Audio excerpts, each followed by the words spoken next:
আপনারা আয়োজন করছিলেন, এটা আমি অনেক বেশি কৃতজ্ঞ। আমার শ্বশুর বাড়ি বরিশাল।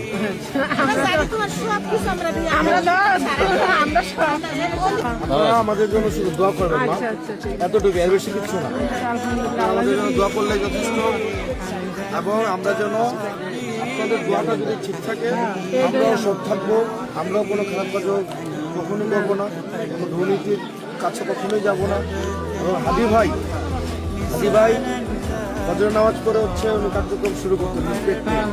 উনি বলতেন যে 500 ভোট পাইলে এটা তো দেখি আমরা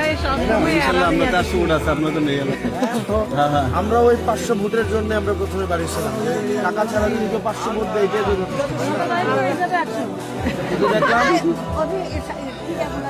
দেখলাম 500 ভোট না, আমরা হচ্ছে লাখ লাখ মানুষের ভালোবাসা, এটাই আমাদের জন্য অনেক বেশি। عشت من جديد لفعل ما